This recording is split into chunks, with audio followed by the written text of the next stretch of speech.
How you doing? Just need to clean my camera. Hang on. Just looked at it there. I was like, oh, I'm super fuzzy.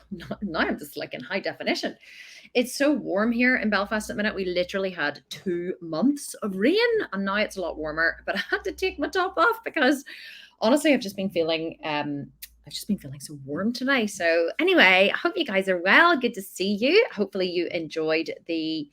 Oh, just realized my microphone isn't actually plugged in. Would be handy if you plugged your microphone in. Let me just do that. Let me just switch it over in my settings. I'm waiting for everyone to get on anyway. I really should start it a few minutes early. Hang on, here we go. It's going to be so much better now. Haha. You see, and then I have my midnight DJ voice on whenever my microphone is plugged in. So yes, this is my late night DJ voice. You know that late night DJ voice whenever you're talking very low and sexy. That's the voice I like to use. That's my podcast voice, actually. Anyway, talking shite now. Hi, guys. How you doing? So good to see you again. How did you enjoy the session earlier? I loved it. I love teaching you all. It's my favorite thing to do. We're going to have an awesome Q&A today. We are going to answer loads of questions about finding your why not. Maybe some more questions about finding your why and anything else that you guys want to ask. I am here to answer your questions. I'm an open book. You can hit me with your questions. I'm going to say a few hellos before we start, just to let you know that if you have not accepted StreamYard's terms and conditions, this is how I will see your name. I will see it as a Facebook user, and I don't want to see your name as Facebook user. I want to see your beautiful name. So either above or below this post, I think it's above, there will be a little blurb of text which says, click here to accept StreamYard terms and conditions. I need you to do that so I can see your name. Otherwise, I won't be able to see your name. So let me say a few hellos. Hi, Angelique. Bonjour. Comment ça va? We have Liz saying hello. Hi, Liz. We have loads of Facebook users. Hello, guys. Hello, guys. We have Emma Johnson. Good to see you. We have Liz Goodall saying hello, and Karen Davis and Nancy Nelson. We have Julie Kennett saying hello as well. We have Jane saying hello, loads more Facebook users. We have Kimberly is here as well. Good to see you, Kimberly. We have Dawn and Elizabeth. Hi, Elizabeth. Good to see you. We have Linda Yvette. She says, yesterday was deep for me. I tapped into some truths that hit me pretty hard. I love that. That's what this work is all about. It is about digging deep and really getting to know yourself and what drives you and makes you tick so that you can transform it in the future. Loads more Facebook users saying hello. For those of you who have just joined, if you put your name like this, or if you don't accept StreamYard's terms and conditions, I cannot see your name. So please accept their terms and conditions so I can see your name. We have Myra is here. We have Claire Whittle and Lemonade. I was like, on Lemonade, and then I got it. Hi, Lemonade. Good to see you. We have, just so you guys know how that's written, this is it here. We have Lemonade is here. We have Sue is here as well. Darlene Fontaine. Good to see you, Darlene. I have not seen you in ages. Actually, not true. I see you in all the groups, but good to see you here as well. Sheila's here as well. You guys are all saying loved yesterday's material. Carmen is here too. Tracy, Barbara Nichols, Jenny Ricketts. We have loads of you guys. Annie is here as well. Good to see you. I wanted to just say, for those of you whose questions I haven't got to in or who's not questions, but a lot of you have been putting up your why in the group, and you've been putting up these beautiful heartfelt messages about what you've discovered about yourself. And I want you to know that I have read every single one of them, because I literally spend, during a challenge, I spend hours and hours and hours in Facebook. Like my user, you know, they give you your user profile and how long you are online whenever you have an iPhone. Mine goes up to a shocking amount of hours. But I don't always have the time to respond to every single one of them. I do my best, but there's only one of me. So, and sometimes I just copy and paste the same answer if I see that it's the same, or the same questions I want to ask people if I see that you guys are struggling with the same things. So just want to let you know that even if I haven't responded, or one of the team hasn't responded, Laura's brilliant and the coaches are brilliant at responding as well. But if we don't get to your beautifully written why that you have been writing in the group, or your why nots, hopefully you're going to be posting those today as well, then please don't think I haven't read it, because I have, and I will try and get around everybody as much as I can. Okay, so what questions have you got about your why not? That's what I really want to discuss today. I want to see all your questions about your why not. You guys might not even you might not even have considered, I guess, up until now that your why not was important. You may have just, a lot of people, that's why I wanted to bring it in day two, because a lot of people have like these, they write down their vision of their why. Actually, I want to talk about that in a second as well.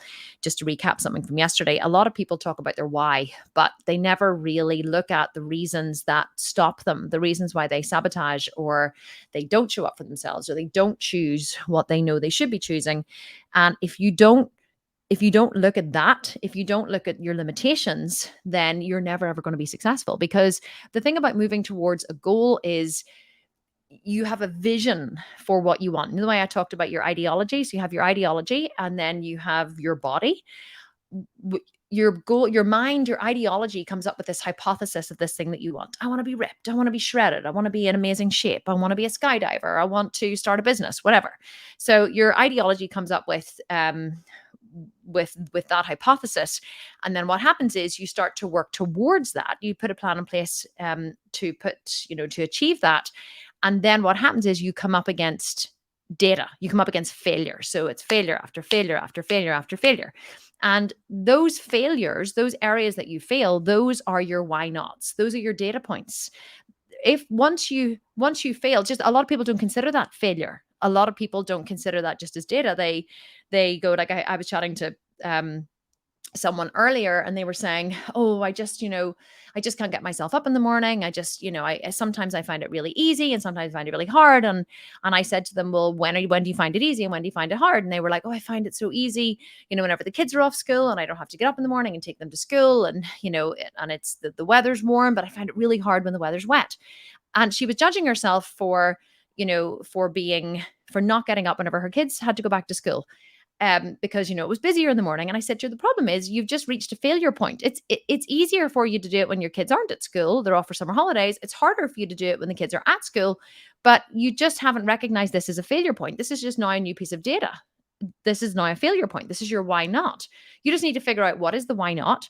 So you can either figure out, is it an emotional limitation or is it a physical limitation? And then you can move forward. If it's a physical limitation, well, what do I need to do? Maybe I need more waterproof shoes. Maybe I need to get up 15 minutes earlier. Maybe I need to have a shot of espresso.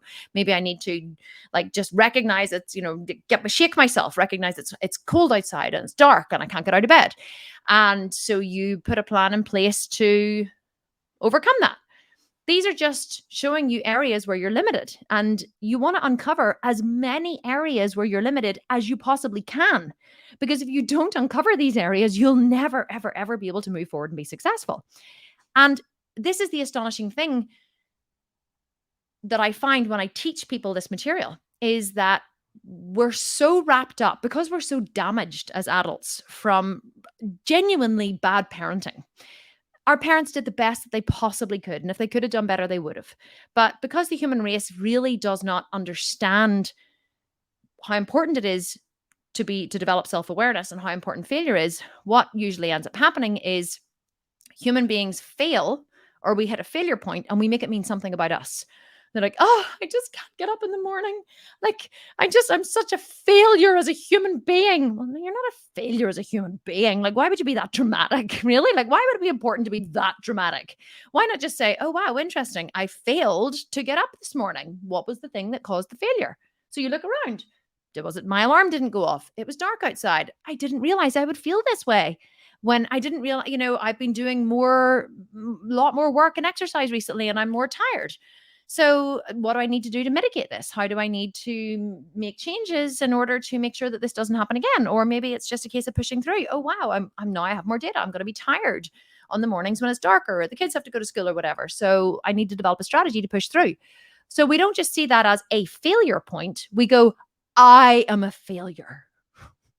You're not a failure just because you didn't get up in the morning to run when you said you would, or just because you ate the cookie when you were on a diet. You are not a failure. You had a failure point. And sometimes I've heard that other people, no one in this group, of course, no one here, but other people I've heard, when they fail on their diet, or, they're on a diet and then they decide to eat the cookie, other people just use that as an excuse to give up entirely. Because if I say I am a failure as a human being, it means I can just give up. Because a failure can't possibly keep going. It's impossible that someone who is a failure as a human being, if that were even possible, can't possibly keep going. Something to consider. Okay, I've waffled on for long enough. So now I'm going to take some questions. Let me see. What have I got? I have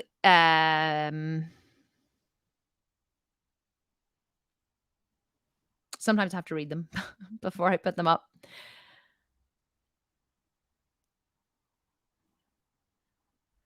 Okay, this is interesting. So Cami is saying, and I have to think about this actually. A big why not excuse, the taste of food. But sometimes I don't even enjoy it that much, but I still binge. It's fulfilling an unmet need, but I'm not sure what that is. It's a sabotage every damn time. So, Cami, here's the thing about this. You don't binge all day, every day, I would imagine. You don't wake up in the morning and go in an all out binge from the minute you open your eyes to the minute you go to sleep. I would imagine that binging happens periodically. And the fact that you say, I'm not sure what it is, and I think you're talking about the unmet need. Whenever you say this, you're saying, I'm not sure what that is. Well, your next step in your process is to figure out what it is. What is the unmet need? The fact that you know what you need to do points towards the fact that you're not doing it. And my question would be, why are you not doing it? And maybe you've only just realized today or yesterday, maybe you're only just like, oh shit, I've only just realized it's pointing towards an unmet need. But if you're aware that because here's the thing about sabotage, right? Here's the thing about self-sabotage. Self-sabotage is really just an out of cause issue. Do you remember we talked earlier about having a case of I want it? So whenever we are suffering from a case of I want it, I want it, as we call it, it's just that quite often we're not honest about what we want, or we think we want something and then we realize we don't want something. So ideology versus body feeling. In my ideology, or for whatever reason, I have decided that I am going to lose 10 pounds. And I make that decision when I'm feeling good about myself, or sometimes I make it when I'm feeling bad about myself, which is usually after I've just binged and I'm feeling fat and I'm feeling satiated and the feelings of hunger haven't come up, or the feelings of boredom, or whatever those feelings are that make me want to break my diet. So in this moment, I make a decision. I feel like I'm going to lose 10 pounds and I'm going to go on the diet. And so that's a choice that I make. Well, that is a choice that you make. But one thing people don't recognize or realize is that even after you've made that choice, your life until you binge is filled with a series of more choices. So every single time you choose to stay on your diet, that's a choice. So you're choosing. And then one day a feeling comes up that's uncomfortable for you, and you see a big slice of vegan cheesecake or whatever, or pizza or whatever your nemesis is, or packet of cookies or something, and you see that, and that triggers a feeling in your body. Well, you now have another choice. Do I eat it or do I not eat it? And so sometimes now you have competing values, and always you have competing values in this moment. So you have the value of my ideology, which is I want to lose 10 pounds. And now you have the choice of, I want to feel better in the moment. So now feeling better in the moment here is pitted against your ideology. And if you choose to feel better in the moment, quite often people call it binging. Oh, I just binged. I had no self-control. Well, of course you had self-control because you chose to binge. Because even the fact that you recognized you binged or you went against what it was you wanted means that in that moment you were able to weigh up that choice. You look at the packet of cookies, you weigh up eating the packet of cookies against your ideology. And you probably do it a few times. Cookies, ideology, cookies, ideology, cookies, ideology, cookies, ideology. And then you just go, sometimes that can be exhausting. So you go, fuck it, I'll just eat the cookies. Because you just want the turmoil to go away. You want to make a decision. Human beings are driven to make decisions. That's why in sales, what they always teach you is before someone makes a purchase decision, whenever they're like, oh, will I won't, oh my God. See, as soon as you hit okay, I'm just going to do it. I'm just going to buy this thing. I'm just going to bloody well do it. As soon as you hit that button, and you made the decision, all of the fear goes away. All of the fear goes away. All of the fear about making a decision comes before we make the decision. But the problem is, whenever we binge, we pretend that we didn't make the decision, and the beast of binging took over our body. The beast of binging rose up inside of me and overtook my body, and I had no control over what I was doing. Well, that's total bullshit. And I'm not going to let you, not saying you're doing this, Cami, by the way, but I'm not going to let anyone here tell themselves that. There is no beast of binging, okay? Just like there is no beast of anger. Whenever people say, I just couldn't control myself, it's not true. It's never true. In that moment, you chose not to control yourself. Would it have been very hard to control yourself? 100%. Absolutely. But just like sometimes, like I said earlier, whenever we have a baby and the baby's crying, you do have a choice in that moment. Leave the little bastard to cry. Don't mean that. I have 4 kids. I love kids, but I am very joking. You can be like, I could just leave that baby crying and save my nipples and save my sanity and save my same. In fact, I could put it in a room and close the door. It is still an option. It's just an option you would never choose. Most people would never choose. Or you can choose to go, oh my God, not again. You know, whenever you hear that, and you go, oh, no. I only just put him down to sleep. Like, why is he awake again? And so you get up and you go to the room and you pick up the baby. It's kind of thing same thing whenever you're looking at the cookies. Is it easier to eat the cookies? Yes. But doesn't mean that you're not making a choice. So let's go back to your question. You're saying, I don't even enjoy it that much, but I still binge. It's fulfilling an unmet need, but I'm unsure what that is. Well, the fact that you recognize there's an unmet need means that you need to go figure out what that unmet need is, which means that you need to slow down the process. You need to ask yourself, what am I going for? What am I going for here? I'm eating the food and I know it's not because I'm hungry or it tastes good. So it's for some other reason. What is that reason? Maybe you're bored. A lot of people eat when they're bored. Kids constantly open the fridge and close it again. So a lot of people eat when they're bored. So if you're doing boredom eating, maybe if you're eating because you're bored, maybe you need to find something to fill your time. I never eat when I'm bored. Do you know why? Because I'm never bored. In fact, I sit here and hoof my lunch into me. I don't even look at the food I'm putting into my mouth. I'm staring at my computer and I'm doing this, like my computer, and I'm like tapping on the screen. I'm like eating my food. Food for me is just something I need to do in a hurry to get it out of the way so that my body can survive. So, because I'm so goddamn busy. So, you have to figure out what the unmet need is, why you're binging, why you're making these choices in the moment, and then you need to overcome them. And anyone who's saying, I don't know why this is, I want you to start reframing this into, I don't know why this is, but I'm going to find out, goddammit. Because if you're not finding out, then you have to understand it's a problem that you're choosing. So any problem that you are choosing not to get to the bottom of is a problem you want to keep. Because whenever we have a problem we genuinely want to solve, we solve it. Otherwise, it's actually not really a problem. You see what I'm saying? Okay. I love these questions. Let me see. What else have we got? So Dawn is saying, is my why not the same as why I self-sabotage? Dawn, I'm hoping you watched yesterday. Your question suggests to me maybe you didn't. Your why is the ultimate thing that you're going for.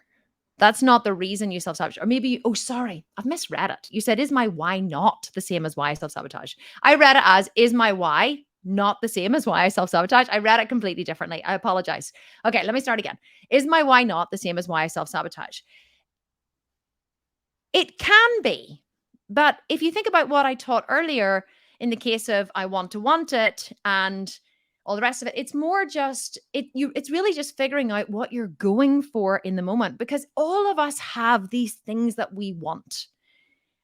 And I'm just trying to get you now to break it down into, do I really want it that much? And it may be that you really do want it, but you want to be comfortable more than you actually want it. I had this conversation with somebody recently, and she said to me, I just don't know why. Like, I really, really want to have money. Like, I want to have more financial freedom in my life. Why do I not do anything about it? Like, I really want to. And I said, no, you don't. And she said, No, I don't what? And I said, you don't really want to have money. And she went, I do. And I said, well, okay, you do really want to have money, but you want to be comfortable more. And she was like, what? And I said, you want to be comfortable more than you want to have money. Because if you really wanted to have money, you know you're going to have to work for it. You know you're going to have to build a business. You're going to have to make yourself uncomfortable. You're going to have to come home from work and not watch television and do stuff. You're going to have to invest time, energy, and effort because it is back breaking, ball busting work building a company. I'm telling you that from my experience. So I was like, you know that it's going to be hard. So you don't do it. And you don't do it because you're choosing your comfort in the moment over making money. So you might think that you really want to make money, but it's a fleeting feeling that comes up every so often whenever you see people who have money, or you want to buy something, or you want to go on vacation, or you couldn't be bothered to get up and go to work. So you want more freedom in your life. And so occasionally this what you call this want for making money, this body feeling comes up when you recognize, damn, I would like things to be different. But in that moment, probably what you're going for as well is you just want to be more comfortable. Remember, human beings are comfort seekers. Our body is driving us to be comfortable. It's not your fault, right? You're not lazy or unmotivated. Your body wants you to be comfortable because bodies are wired for survival. So when they're comfortable and warm and fed and cozy, that means survival to your body. Your body does not want you to be uncomfortable because discomfort equals danger. In primitive times, when you went out, you had to run from the tiger, or you were being chased by a grizzly bear, or you had to go and hunt and forage for your food.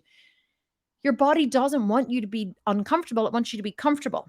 And so the most successful people in the world recognize that the only way to get what they want is to willingly walk into discomfort. But the first step to willingly walk into discomfort is to figure out what drives you, and that's your why. And so, what a lot of you have been posting in the group is I made a post earlier this morning because what I was seeing whenever I was sitting in bed reading all your posts was people were like, I just want world peace. And no one was saying that, but that's what it kind of felt to me. It's like, I want world peace. Do you ever see that in like the Miss World pageants? And they're standing on stage and these, like glitzy, glamorous girls, and they're like, I just want world peace. I'm like, what does that even mean, world peace? So, and I'm not saying world peace isn't a wonderful thing to strive for, but you're never going to achieve it in your lifetime single-handedly, right? So even Gandhi couldn't bring about world peace, although he tried. So you only get one shot at this life. You have one shot at this life to be successful and joyful and live your best life. One shot. But the problem that I'm seeing is so many of you aren't being honest. And I'm not saying you're being dishonest. There's a difference. So dishonest is I'm willingly trying to deceive you. Not honest is I'm scared to speak the truth, or I'm not fully disclosing what I mean. Let me give you a quick example about this. I think this is so important. Whenever I first started my very first internet company years ago, it was called the Work at Home Mums Network. I wanted to teach mums to build successful businesses from home because I had built a semi-successful business, and it wasn't a big business. It was more just like a sole trader. I'd managed to make money from home, but I also wanted to make a lot of money. Now, the reason why I wanted to make a lot of money is I wanted to be free. I wanted to have the life that I live now. I genuinely I wanted to be a multimillionaire. I wanted to drive a big black Range Rover Sport, which my kids call the Batmobile. I wanted to have luxurious holidays. I wanted to have designer clothes. I wanted to have all of these shallow, vain things that people say you shouldn't want. And that's what I really wanted. But I was afraid to say that that's what I really wanted because I didn't want people to say, "Oh, she's so vain and she's so shallow." And imagine, that being your purpose in life. And so I didn't want to say that. So I like sold it in this tagline of, helping mums build successful businesses from home so they can spend more time with their families. No self-respecting stay-at-home mom wants to spend more time with their children. They want to get away from the little bastards. They spend enough time with them. They want a massage and a manicure and a nanny and a housekeeper and a chef. That's what they want. They want freedom. They want to lie in. They want clothes without vomit on them. They don't want cornflakes stuck in their hair. Do you know what I mean? Like, we all want these really shallow things. We want blow dries. We want to be like Carrie in Sex in the City. Someone told me earlier she wants to wear Manolo Blahniks and walk down the street in New York and have her hair blow dried. And I was like, bravo! You're being honest about what you want. And so the problem is, and it's not your fault, by the way, it's just how you've been trained by society. Don't say what you want. And whatever you do, don't ever want anything that's vain or shallow or like imagine saying that you want to have a six-pack abs when there's war in the world and people are dying everywhere from horrible diseases, and you are shallow enough to want to wear a pair of Manolo Blahniks and fly on a private jet. You witch. Like this, so we're like, and it only takes one person to judge you when you one day are honest, right? And you go, well, all I really would love is to be able to like hire a housekeeper and a private chef and have a couple of designer handbags and maybe a pair of Chanel shoes. People go, oh, just one person judges you. Well, if you just wanted world peace, then you would be a better human. And you're like, okay. And you think, fuck, I won't do that again. I won't show that part of myself again. Let's put her back in the box. Yes, world peace. That's a very worthy goal. I should want to empower women to lead healthy and fit lives so they can have more joy. No. That's not really what you want. That might be a lovely effect of you working on yourself, making yourself big and strong and powerful and having all of those wonderful things that you want and building value in the world and creating value and working hard and building a work ethic and representing that to your children who see, shit, mommy is a badass. She works her ass off every single day. That must be how you move on in life. You inspire people by being a living representation of what it is that you believe the world needs more of. And if you can have Manolo Blahniks and Chanel and Louis Vuitton while you're doing that, well, I'm not going to judge you. And let me tell you, having a private chef and housekeeper makes your life a hell of a lot easier. And you know what happens when you have a housekeeper and a private chef, as I do? You get to build more value in the world. And you know what happens when you get to build more value? You get to put 28,000 people inside a private Facebook group and teach them to live happier, joyful lives.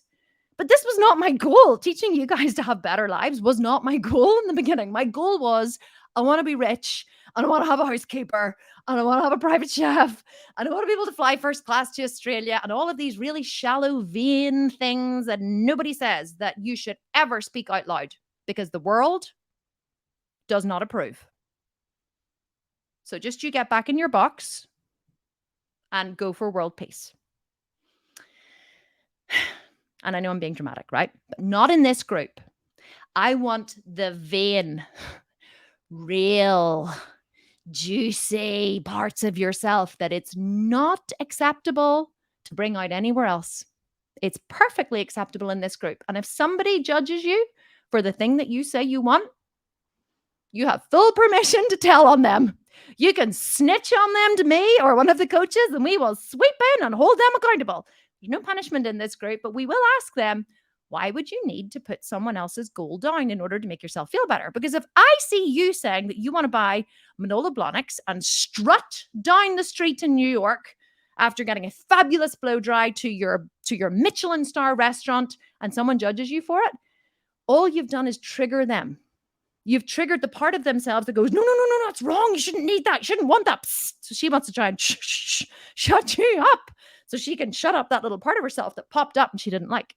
That's why someone punishes someone else. It's to inflict emotional or physical pain so that I can shut you up and I can make my pain go away. Something you do, boom, causes me pain. Oh, don't like this pain. Okay, let's shut her up. Psst. Pain goes back down. Oh, great.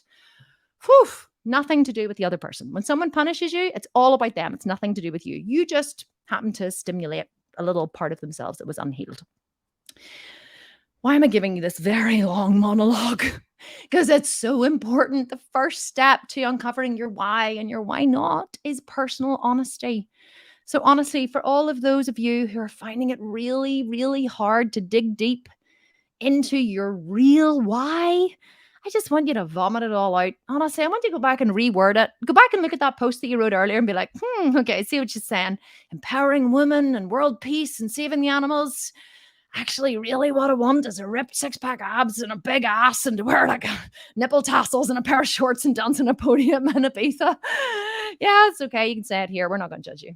So you have to get real about your goal. And the reason why I'm pushing this on you is because if you don't have your why, you're not going to be connected to it. And you will leave this 5-day challenge going, well, that was nice. I had a good time. Kim's a great teacher. She's entertaining. She's funny, actually. Yeah, it was lovely. Lovely spending time with her. And you will go right back to your life and you will do nothing about it. So it's not about having this big, massive, unobtainable world peace why. We're going to call it the world peace why. Let's have an acronym for that. WPW. The WPW. No world peace whys in here. I want real whys. I want the real stuff that you can connect to, that you can see yourself in those shorts, in that dress. I've had some people say, had a girl earlier say, I just want to be able to wear a pair of shorts and not feel ashamed of my legs. And I was like, make it bigger. What shorts? What size shorts? Where are you going to wear the shorts? What are you going to be doing when you have the shorts on? What are you going to be drinking in the shorts? Are you going to be on the beach in the shorts? On a holiday with the shorts? Where are the shorts going to be? You have to buy the shorts. Put the shorts in your wardrobe. Look at the shorts every damn day. Try and get them on. And if it only goes up to your knee, that's fine. But those shorts have to cause you so much pain that you can't get into them and give you so much motivation that that's one of your whys. And that's only one.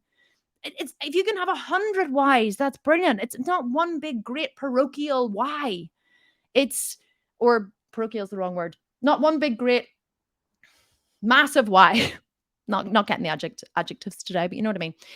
I need your whys to be specific, and I need them to be, you need to feel them. Like when I looked at my sister in the bikini, the day she sent me the picture, I was like, I had a deep, visceral squeezing in my chest of, I want that. Oh, I was like, oh, like if I can make a sound that goes with it, it's, I want that. When I went to the Marbella Club, it was like, I want this. I made this. I was like, I am going to come back here and belong. When I went into the economy class on the airplanes, there was 1 year I did it. It was the year I started the business. Because before that, it was just I kept saying to Ryan, 1 year we'll fly first class. And he was like, yeah, sit down. He had heard it so many times before. But I was like, one day I am going to fly us first class to Australia. One day. I don't know how I'm going to do it, but I know I'm going to do it. Because when I looked at first class and I looked at my 4 children under the age of 6 in economy, the feeling of wanting to be in first class was so strong. I honestly could have screamed.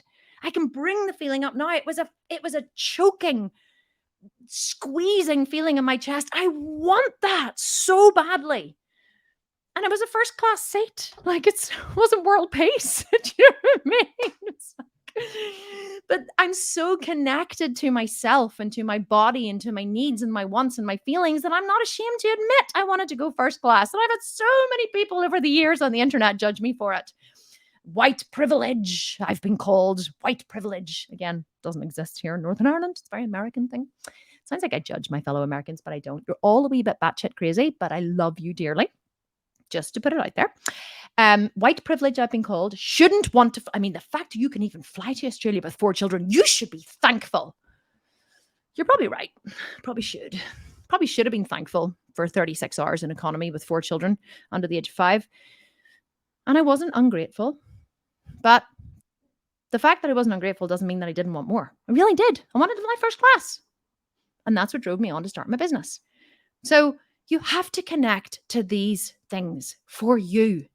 And there is no one gets to judge what is important to you. because you are you and you are completely unique. And there is no one in the world that is you or that can motivate you. And someone will pop in and judge you, and then they will leave your life and you'll never see them again. Why the hell would you care what they think? You have to get over that. You have to connect deeply to your why, because that will blind you. It will give you tunnel vision towards what you want. If you're deeply connected to it, it's like you're magnetized to it. But that's just the first step. The second step is what I was teaching you earlier. It's your why not, because as you are magnetized to it, there will be a million reasons will come up why you should not move forward. You'll be tired. You'll have no money. You'll have no support from your husband. In fact, you might even not only have support, have abuse, like verbal abuse. My husband once told me I looked like a dick. I'm not even kidding. I put a photo up on Instagram and he had such an emotional reaction to it because I was in my underwear. He said to me, "You just look like a dick." He was angry with me because he had an emotional reaction to me being in my underwear. I said to him, "Well, I'm sorry you feel that way.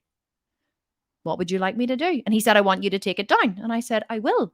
If you had have asked me nicely, it would have achieved the result much better. But I don't want to hurt you or offend you. So I'm happy to take it down." And I did take it down. And then I went to him one day and I said, tell me what's acceptable for you? Because I'm not going to stop, but I also don't want to ruin our relationship and I want to uphold what's important to you. So tell me what you don't want me to post on Instagram and I'll avoid posting those things. And I'll check with you if I'm not sure. I'll send you the picture first and say, "I'm going to post this. Is this okay?" So we came to an agreement because he's important to me, but also my journey was important to me. But I didn't go, "Oh my God, Ryan's annoyed. Oh shit, okay, I can't. Right, okay, I'm not going to do the sculpted vegan anymore. Right, I'm not going to post on Instagram because Ryan had a really angry reaction." It was like, no, you're important to me. And Ryan was important to me. And the business was important to me. So I wasn't going to stop what I was doing, but I was going to figure out how I could continue to do what I was doing without ruining my marriage. That's called hitting up against a limitation and figuring out a way forward. But that will only happen if you are tunnel vision towards what you want. And you will only be tunnel vision towards what you want if you're truly connected to it. Okay, I see loads of questions coming through. So I'm going to, loads of comments. And by the way, whenever I see someone here saying doesn't exist here either. Whenever I say white privilege doesn't exist here, please don't, I don't want anyone to be offended by that. I'm so scared of offending people now. No, I'm not really. But I just mean that it's not a concept that is, that's big here. People don't be like, "Oh, that's white privilege," or it's just a disparaging thing. I think people say it may actually exist. I'm not even sure what it, I know what it means, but anyway, get myself into trouble. Let me go through the comments.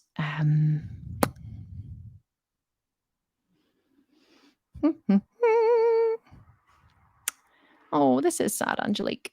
I don't remember the last time I was passionate about anything. How sad is that? Doesn't mean that it's not possible. It just means that you have to go out looking for it. It took me so long to find the thing that I was passionate about. But I've always just been passionate about everything that I've done. Like when I cook, I put passion into my cooking. When I learn about something, like I was giving one of our coaches, Vanessa, advice on her dog the other day on clipping her dog's nails. And I was like, "You need to do this, you need to do this, and I was talking to her about her emotional thing of her dog. And she was like, "Is there anything you can't do?" And I said to her, "Loads, but whatever I do it to the very best of my ability. And I learn everything I can to learn about it. So when I have a dog, I learn everything there is to know about dogs and dog psychology." So I studied dog psychology, dog behavior. I studied dogs in the wild. I read books. That's just who I am. So you can find passion wherever you are. You just have to be committed to looking for the thing that is you. Okay, here's a great one. How do you handle your why when your spouse gets jealous of the time you are spending on achieving your why? You need to figure out why you care more about his emotional reactions than you do on finding joy and purpose in your life. Because we're programmed to respond to our loved ones' emotional reactions. And it's really interesting. We usually choose partners based on whichever parent we are least like.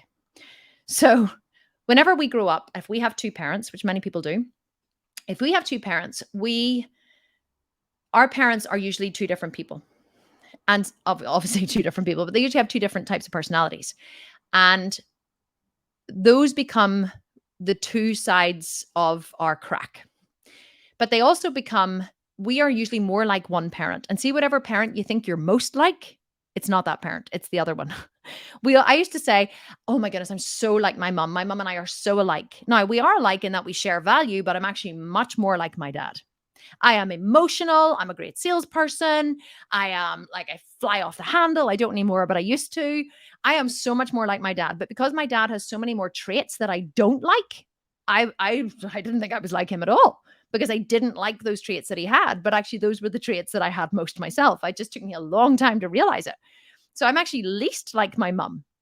And so I'm much more like my dad. And so my husband, Ryan, is so like my mum, a silent punisher, doesn't say what he wants, like it has like an extroverted side, but, is not direct with people. So, and that's so my mom. So I actually married my mother. So quite often you will marry the person who is more like the parent that you are not like, interestingly. And so what happens is we marry people or we choose people based on what feels comfortable for us. So if you're more like your mother and your father punished your mother for a certain behavior, or your father punished you for a certain behavior, you will choose a husband more like your father. And your father will punish you your husband will punish you usually for the same behaviors that your father punished you for. And it doesn't feel comfortable when he does it, but it's familiar. And we do this unconsciously. We choose familiar, uncomfortable patterns in our partners. And so where you see this most is if someone had a very violent father or mother and they were beaten by their father or mother, quite often they will end up with violent partners whenever they're older because they have linked love with abuse because they know their parents love them, but their parents also hurt them. So they have linked hurt and love. So even though as an adult in their logical mind, they're going, oh my God, this is ridiculous. I cannot believe I've ended up with a violent partner. Like I was abused as a child and now I have an abusive partner. How the hell did this happen? It happened because unconsciously you chose love that was what was familiar to you when you were a child, which was love and hurt. And so that we just reincarnate the patterns that we had that were modeled for us as children. But most of us aren't even aware. None of us are aware of this until you make yourself aware of it. And with me speaking about it, you're going to become more aware of it now. I hope this will send you all on a journey of self-discovery. So the reason why your spouse is getting jealous of you or angry with you is because you have in the past responded to his jealousy. And when I say responded to it, what happens is we see a behavior we don't like in someone, and then we punish that behavior. And our hope is that the punishment, and it's not cognitive, by the way, we just do it automatically. We punish the person. Our hope is that by punishing the person, they will stop that behavior. And quite often they do stop the behavior. So we stop the punishment. But if they don't stop the behavior straight away, we amp up the punishment. So we punish them more. It's like pushing the button for an elevator. You push the button, elevator doesn't come. What do? Push it again. Elevator doesn't come. Start pushing it. That's what people do when they get angry or they get jealous. If it doesn't work straight away, they make it worse. They make it worse. They make it worse until the person literally has no other choice but to give in. That's their hope anyway. So your husband's punishing you because he wants to control and change you. Not control in a bad way, but he wants to change your behavior. He wants you to stop doing what you're doing because you doing what you're doing brings up a negative feeling in him. So if your spouse gets jealous, I would ask him why. But the problem is most of us are conflict avoiders, especially women. Part of it is that whenever we're little, we're taught, just you wait till your father gets home. You realize what we do to our kids when we say that to them? We make the men in their lives, we make our little girls fearful of the men in their lives and the little boys fearful of the men in their lives. I never said it to my kids. And so you don't want your husband to be jealous or angry. And so rather than say to him, because what would be the worst thing if you just said to him, something wrong? And he'd go, no, sure, because you seem upset. This is what I do with my husband. It took me a long time to get over this. So if Ryan is now upset about something or he punishes me, I'll say to him, what's going on? And he'd be like, what do you mean? Like, well, you're angry with me. No, I'm not. Well, clearly you are, because you just punished me. And he'll be like, no, I'm fine. And I go, Ryan, we don't do it anymore because we're so honest with each other. But in the beginning, he would have been, I'm fine. I'm going to go, Ryan, you're not fine. And whenever you tell me you're fine when you're not fine, you make me think I'm crazy. So what's going on? What's going on with you? Whenever you reflect it back to them, whenever someone punishes you and you say to them, what's going on? Why are you punishing me? They go, no, I'm not. Or else sometimes they go, because you such and such and such, whatever. And then you go, well, why is that? Why does that bother you? And then they're like, well, it doesn't bother me. It bothers me because blah, blah, blah. Well, why do you need me to be different? Like, what's the problem here? And then if they get angrier, you say, why are you getting angry? Can we not even have like an adult conversation about this? It's incredible what happens when you act like an adult to someone who's being angry. And if they throw up their hands and flounce off and go off in another room, well, just let them. Just be like, okay. And either then you'll talk about it whenever they're calm and you'll bring it up and say, what was going on earlier? Like, why did you, or did you say to them, stop acting like a child? Like, you would never let your child act like that. So why would you let your spouse? So a lot of times the reason why we let this behavior exist and continue is because we're scared to hold them accountable. And we're scared to hold them accountable because we're conflict avoiders. And being a conflict avoider will stop you from achieving your why. Because as you move forward to achieve your why, you are going to come up against an enormous amount of conflict, physical and emotional conflict. And if you don't get used to dealing with physical and emotional conflict, you are never, ever going to be successful. Because every morning you tell yourself you're going to get up and go to the gym at 5 a.m. and you wake up and your bed is warm and it's raining outside and it's freezing.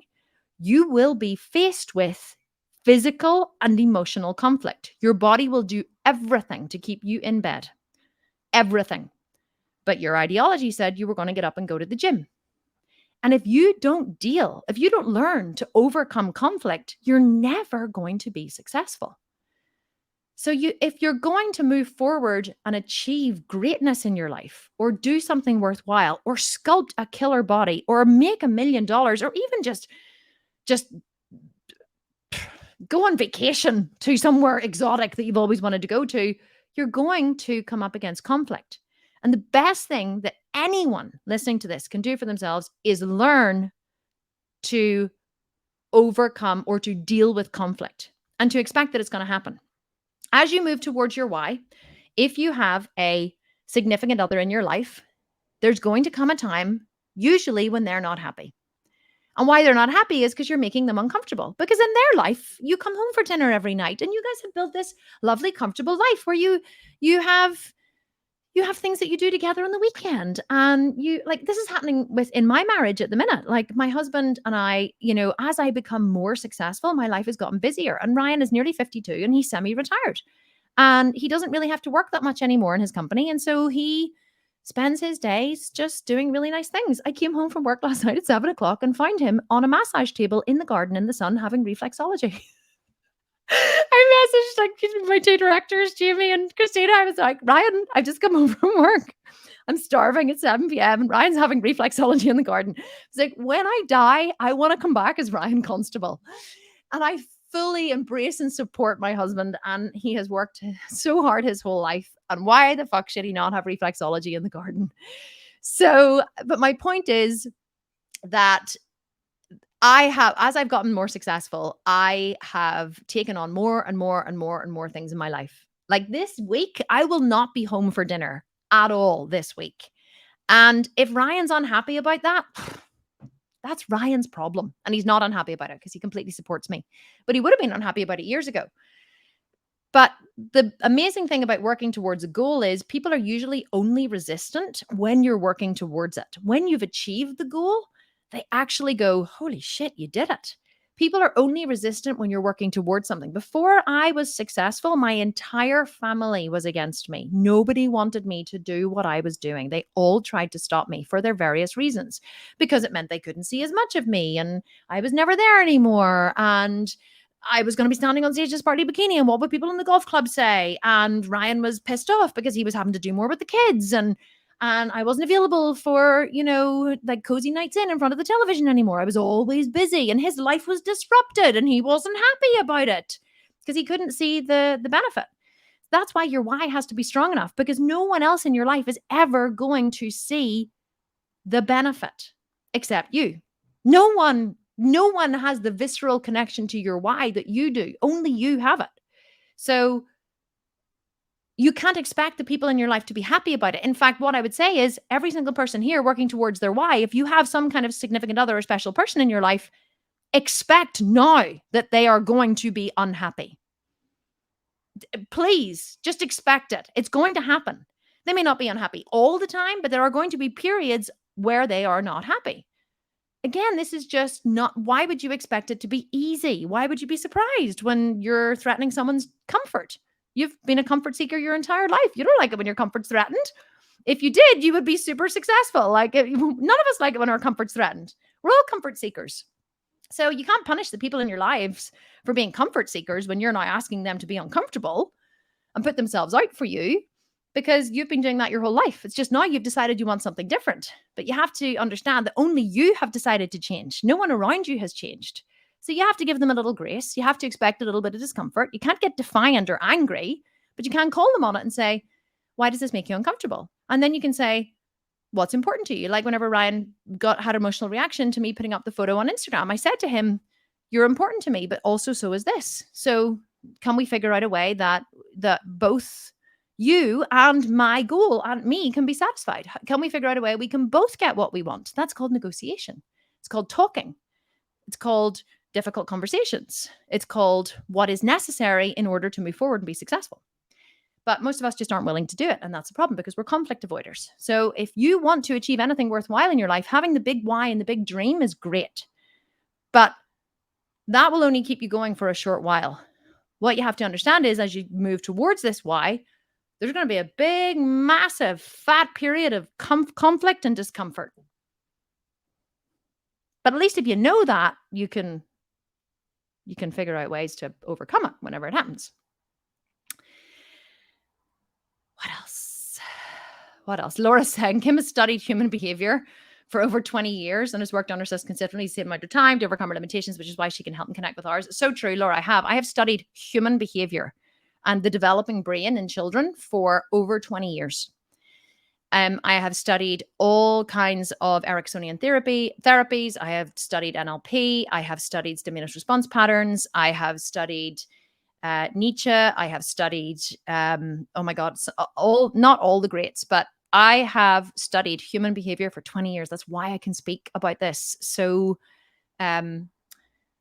eloquently, I guess, or with such authority. But the other thing I've also done is I've built a multi-million-dollar 9-figure business. My company has turned over more than $25 million since I started it. Now, it's not hundreds of millions, but it will be one day. I've built incredible things with my body. I've homeschooled my kids. I've studied the developing brain in children. I've done a lot in my life. So hopefully you guys are getting a lot out of this, but I also want you to know that I know what I'm talking about. It's not theory. It's theory with a lot of data, a lot of practice. There's just loads of you having conversations here, which is lovely. Does anyone else have any questions the last 5 minutes before we finish? I know you're loving me just teaching, and I love just teaching.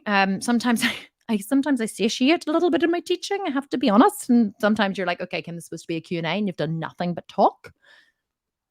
I do have a little inner conflict sometimes with that. I recognize I'm like, maybe I should take more questions. But then sometimes because I watch you guys so much in the groups and I watch what you're struggling with and I see the patterns of behavior, one of the things that makes you an excellent communicator and systems builder and will really help you in building a business is looking for patterns of behavior. Patterns are how you establish what drives humans. And so I've been watching this group since we opened it over a week ago. And I've been watching the questions, I've been watching the interactions, I've been watching how you are with each other. I've been looking at the negative Nellies, I've been looking at the super positive ones, I've been looking at the ones who are super specific, I've been looking at the ones who are much more broad and unspecific, and I've been looking at the patterns of behavior. And so whenever I do the masterclass, I keep very specific to the teaching, but with these Q&As, what I do is I expand the concepts further.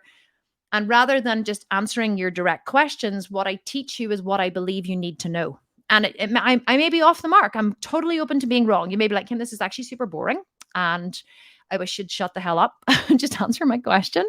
Totally open to hearing that as well.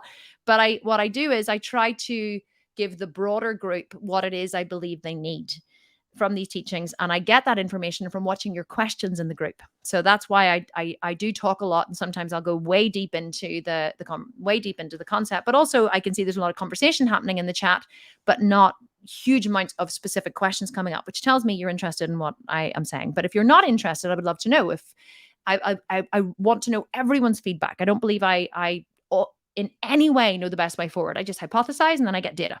So if this isn't what you guys love or need or want, and you want something more specific, please let me know, or write me a question in the group and I'll totally answer it.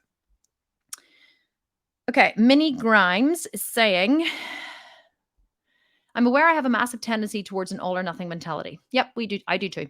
So when the slightest thing throws me off my path, I struggle to get back on. How can this be addressed? What is driving this? Perfectionism is a way that you get out of failing, usually. So there's two things. Whenever you have a need to be perfect, it usually comes from, you probably had a very, very controlling parent. And our parents, I always sound like I'm slagging off the parents, and I don't mean to, because our parents were very well intended. Mine were very well intended, and they did the best that they could do.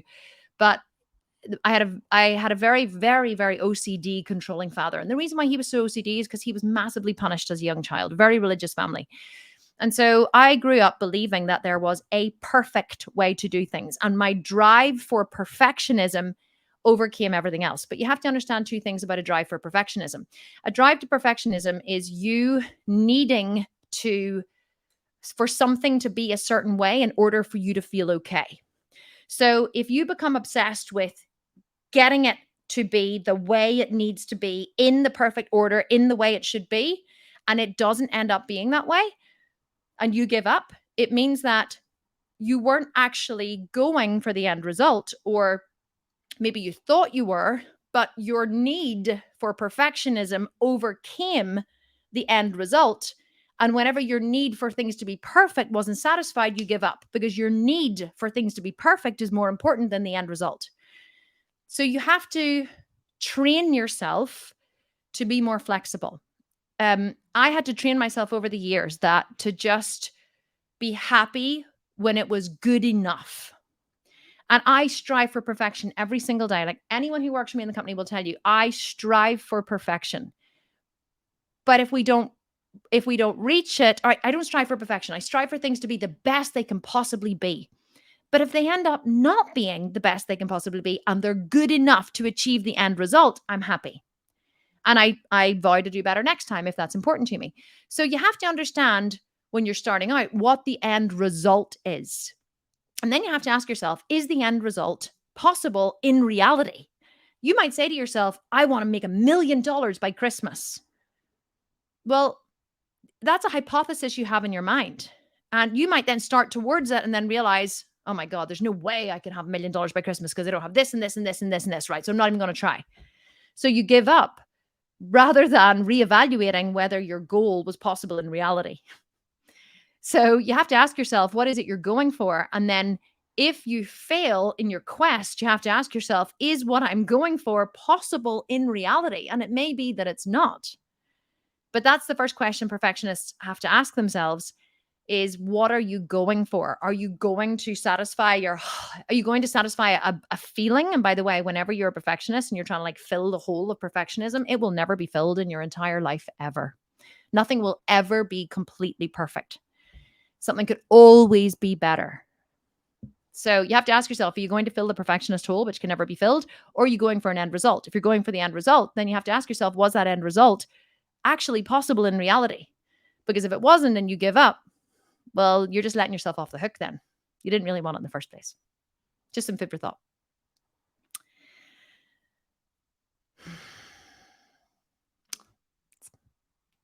I really want to take more questions, but time is up. And because we're doing these every single day, I don't want to keep going over and over and over because honestly, I just get exhausted.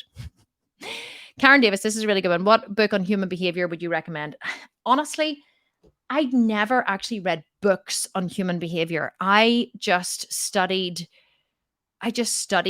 all the greats, all the philosophers. I would just recommend that you just dig into YouTube and you start asking questions like what drives me? What drives human behavior? Every time you come up against a limitation, every time you try, instead of just studying it as a concept, like you have to really get into it. The best way I can describe it is like earlier I was saying about my coach saying, Kim, you know, like, how do you know so much about dogs? Well, because when I got a dog, I was like, well, I want to learn how to speak dog because my dog is not a human. My dog is a dog, and dogs do not understand. They do not have the same mentality as humans. And I wanted to understand how to best communicate with my dog in the way that was made sense to the dog. So I started studying dog behavior. I started watching Cesar Milan and listening to the dog whisperer and watching all of his videos. And I read books on dog training and dog whispering. And I studied dogs in the wild. I generally tend to go back to the wild, go back to primitive times. I studied pack mentality. I studied, and I learned that there's a couple of things that the pack leaders always do first. The pack leaders alert the pack to a hunt. They alert the pack to danger. So if someone comes to your door, your dog should never be allowed to greet the person at the door. They eat first. So you should always eat over your dog's dish. If your dog has behavioral problems, especially. And then you set the food down, you walk away because the pack leaders always eat first. They alert the pack to danger. They lead the pack on the hunt. They eat first. So if you're going out, your dog should never pull on a lead ever because then it's leading the pack. The 5-minute rule, this is the hardest ones for adults. You should ignore your dog for a full 5 minutes after any period of separation, longer than 10 minutes. And that's what the pack leaders do. Pack leaders stalk in and the other pack leaders get really excited, or the other dogs, and the pack leaders completely ignore them until the dog has calmed down or moved away. That's the hardest one for people, for humans, because they want to go, my little doggy, oh, it's so good to see you. But what you're really saying to your dog is, we are equals. So there's a couple of different things that, the pack leaders do. And people always ask me how Buddy is so well trained and how he walks off a lead and how he comes when he's called immediately. And if I say get down, he gets down. And Buddy is the best trained dog ever. And that's because I understand how to speak dog. I understand how to speak dog because when I got a dog, I wanted to learn how to speak dog. So, and it's the same with horses. I know everything about that I could possibly learn about horse mentality, about horse training, about horses in the wild, about how to speak horse because I have horses. So if you want to learn more about human behavior, start working towards a goal. And then when all your limitations come up, start digging into why. Why are humans limited? Why do humans not achieve their goals? Why do humans self-sabotage? Why do I do these behaviors? And the only way you can really do it is to develop an interest in it and to start, setting a goal, working towards that goal. And as you find your limitations, start digging into overcoming those limitations. And quite often overcoming those limitations is a lot about understanding them. And how you understand them is you just become really curious. So I couldn't honestly say there's one book that I have read that has changed my life. I couldn't even give you a recommendation because I'm not a book reader. I'm a researcher. I go far and wide with the research. And so that's what I would recommend that every single person here does if they truly want to know themselves better and become more successful, because you have to become really, really, really invested in finding out as much information as you can about yourself in order to overcome your physical and emotional limitations. Okay, guys.